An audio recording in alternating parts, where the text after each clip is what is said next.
Bookcase and Coffee presents Buzzing About Romance, a quick shot of romance. Hey everyone, welcome to Buzzing About Romance, a quick shot of romance. And for this episode, I am Becky. I'm Becky every time we're on an episode, but for this episode, I am joined by podcast contributor Lindsey. Hi, Lindsey. Hi, Becky. I forgot who I was. It's fine. Whatever. So we actually, this is book 2 of a series. We actually read book 1 as part of a group read, I think earlier this year, or maybe in the fall last year, maybe in the winter with our Clear the TBR. I don't remember. Anyway, so on this episode for a quick shot of romance, we are reviewing Risky by Aurora Rose Reynolds. This is her Adventures in Love, book 2. Lindsey, will you read us the synopsis from Goodreads? From New York Times and USA Today bestselling author Aurora Rose Reynolds comes a bittersweet romance about the risks and rewards of falling in love. Everly never expected to move back in with her parents, and she definitely didn't expect to do so as a single mother. But with the father of her son suddenly out of the picture, she's had to make some adjustments to her plans. Now Everly has one priority: to make a life for herself and her boy. And Blake, her sometimes infuriating but admittedly handsome employer at Live Life Adventures, doesn't factor into her future as anything more than her boss. But it seems the guy who's about as friendly as a grizzly bear has a soft spot for her and her son, and the more time she spends with him, the more difficult it is to remember why giving in to the chemistry between them is a bad idea. Now, with their future on the line, they'll have to decide if love is a risk worth taking. So the release date for this is May 24th, 2022. We are actually releasing this quick shot on release day, or couple days after release day. I'm not exactly sure of the exact order of when this is dropping. So this will be a spoiler-free review. The trope is single mom, boss employee, close proximity, small town, instant connection, grumpy sunshine. I think that covers it. I think so. This series name is Adventures in Love. This is book 2, and this is a series of standalones that are interconnected. And I did not put the put out percentage in this. So hold on. I want to say it was like 43%-ish, maybe. It was a little later. I read the paperback. 69%. So, yeah, it was 69%. I was going to say in the 60s. Yeah, it was a little bit of a slow burn. Yeah, didn't read. Which I don't know. It didn't feel like it read that much like a slow burn because there was a lot in this book. It was a very meaty book. And there's a lot of chemistry in this book, I thought, like on-page chemistry. So the premise of this series is it's these 3 buddies that own this outdoor adventure company in Montana. And they take groups out on these wilderness experiences for a week. And it's with lack of comforts, like it's sleeping bag and tent camping and hiking and kayaking and all the things I don't do. See, all the things I love. I was like, where's this company and will they hire me? Right. And we really saw that side of the business in book 1. We don't get a ton of the outdoorsiness in book 2. But there is outdoorsiness. And I really well, we'll get into that. Okay. Well, so let's just start with Blake. He is one of the owners of the Live Life Adventures company. And he's a grouch. He's a grouch. Kind of a jackass. Yeah, he's like not nice to her well, I mean, he's not nice to her, but he's unpleasant from the start. And then he kind of keeps this general gruff unpleasantness for a little bit.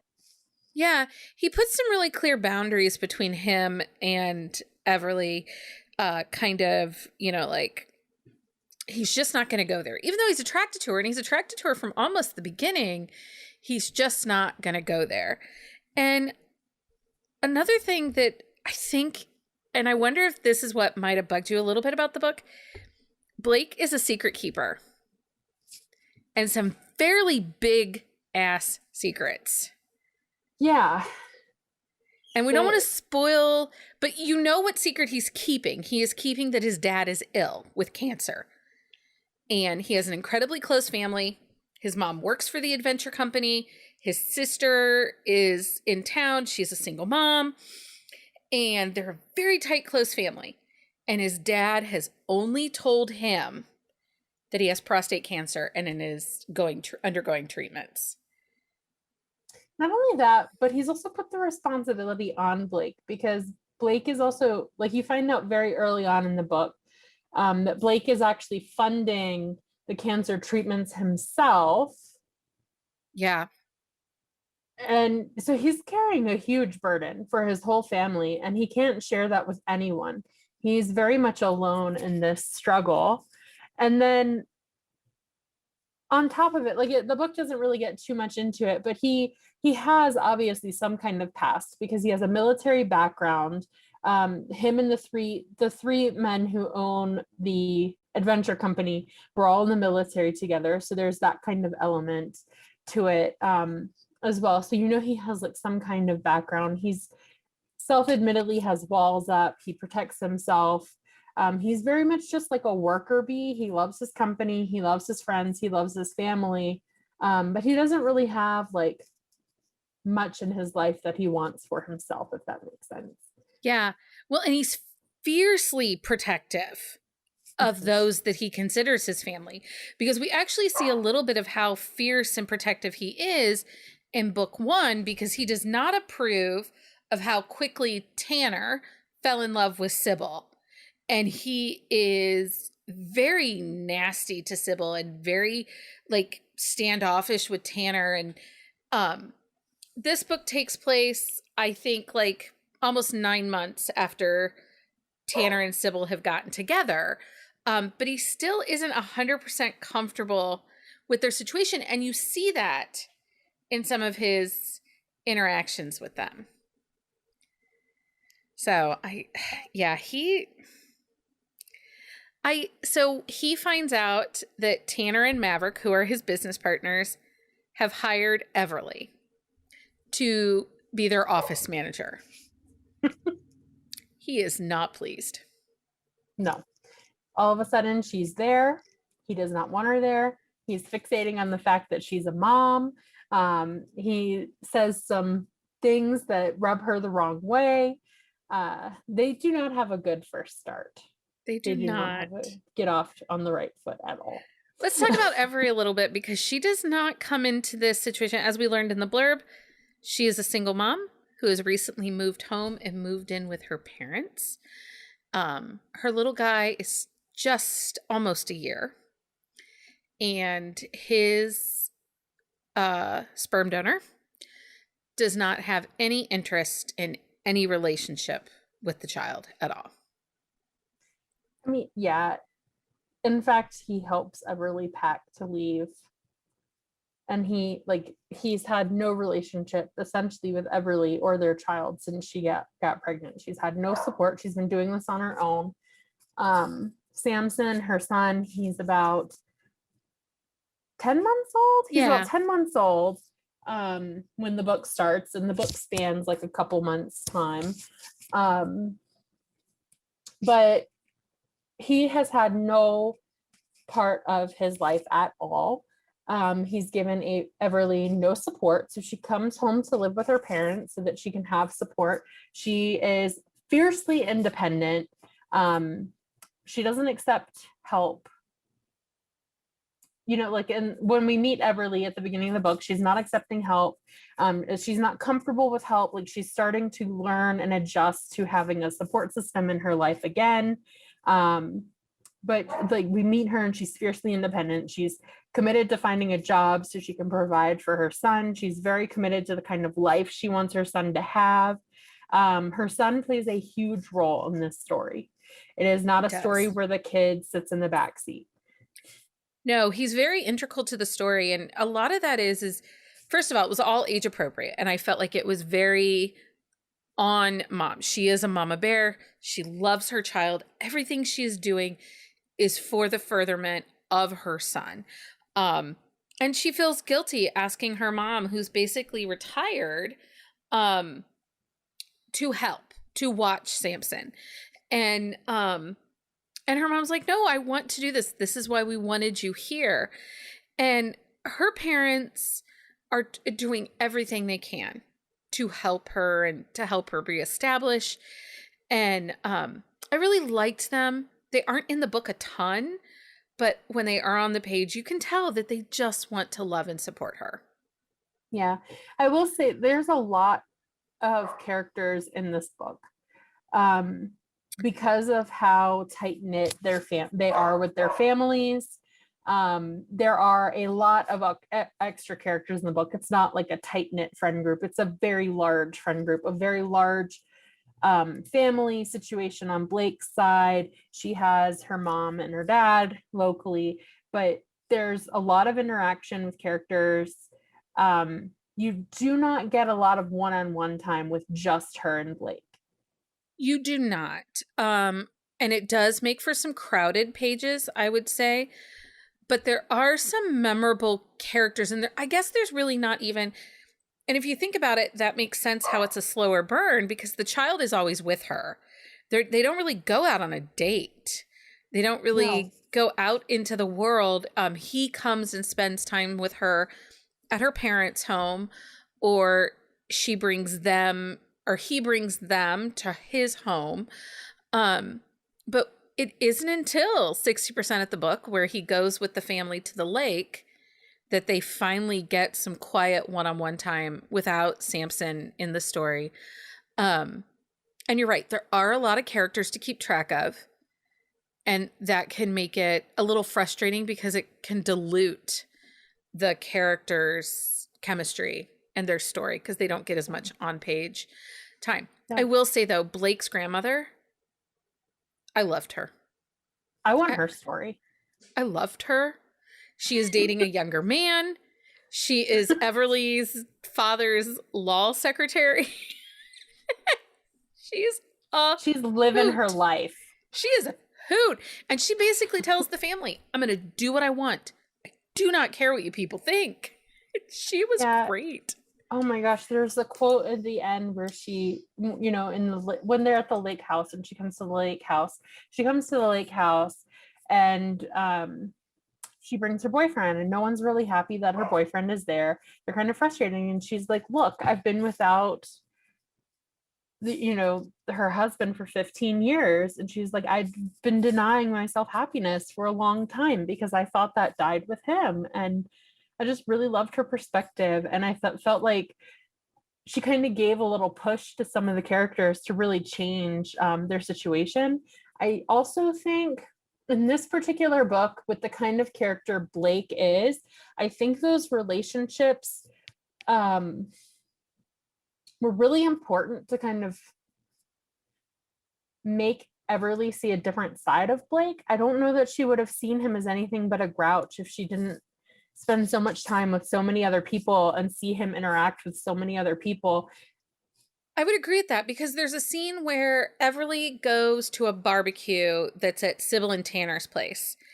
And she sees him holding Sybil and Tanner's little girl. She sees him interacting with his niece. And all of these little quiet moments and how he has this camaraderie with his friends and this brotherhood and this way he cares for his sister.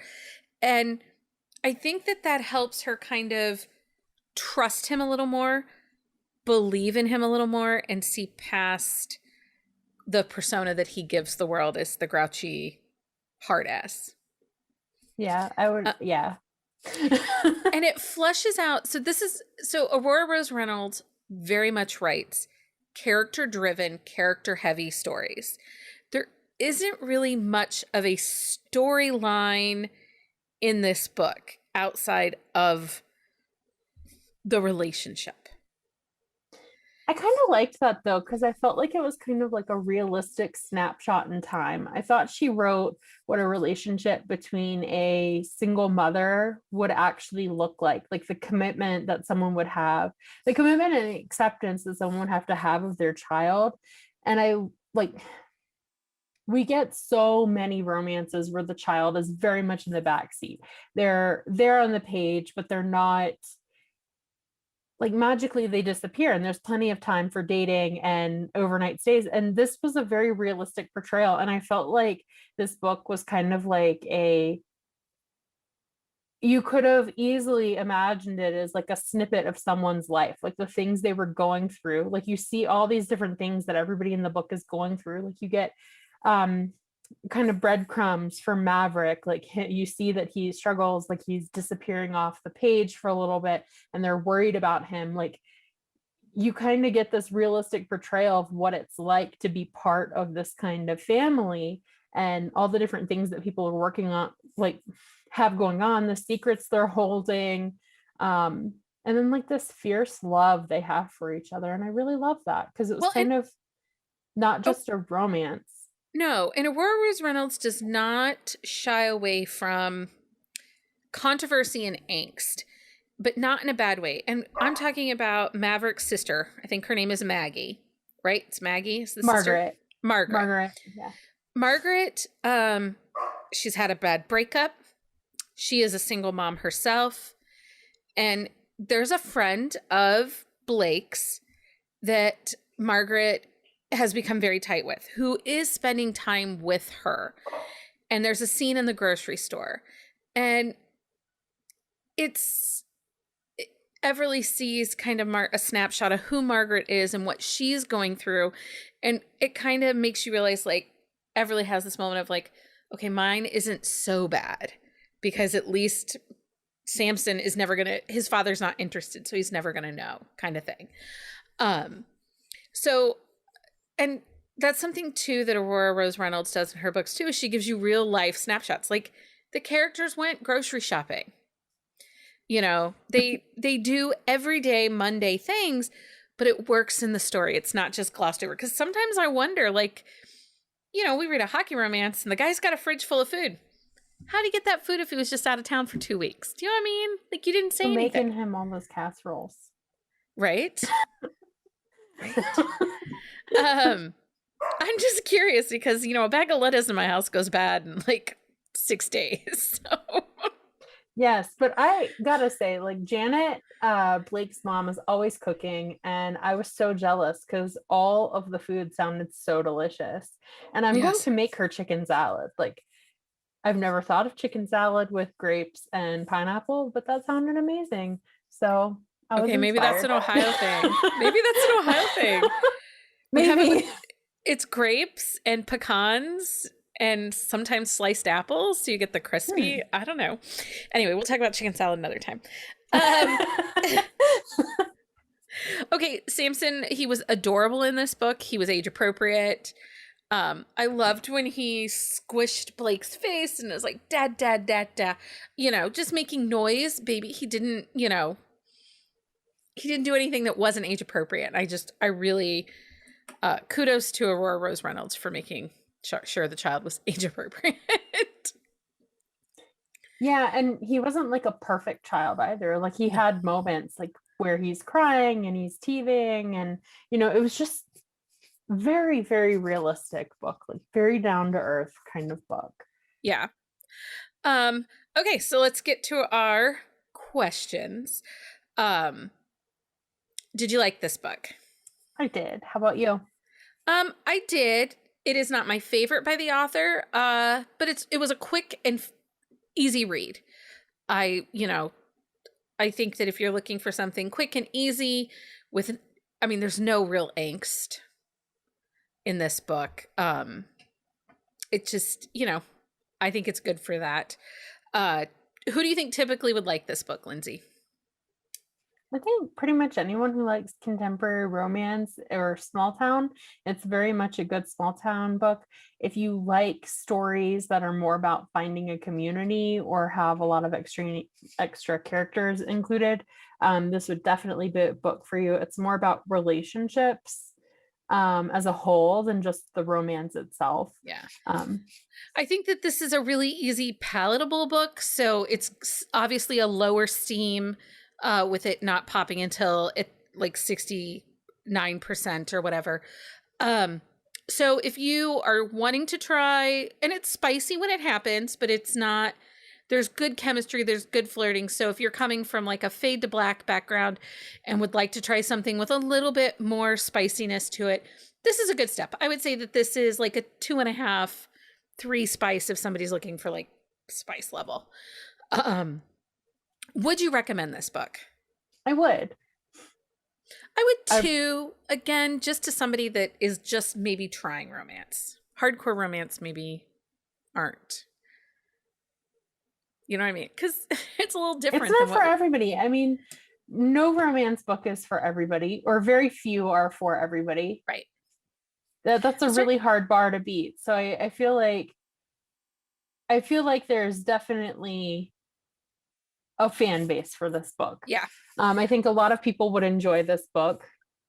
I mean, if like BDSM books are like really, really spicy or your thing, like this is just not going to be palatable for you. But like no, but I think this is a good like straight contemporary, quick and easy read. There isn't a lot of angst. You're not delving into like a 70,000 back book catalog. I think you could read this, read it as a standalone. I think that this would hold up okay. Although you read this as a standalone, correct? You did. And you did find the pages to be a little crowded. I had read book 1, so the pages were not as crowded for me. But I could see where, you know, it's a lot of characters all at once to keep track of. Yeah, but I will say I'm intending to read the rest of the series. I'm invested. I liked the characters a lot, and I think I'll really enjoy the book. I really like the outdoorsy element to it. Yeah.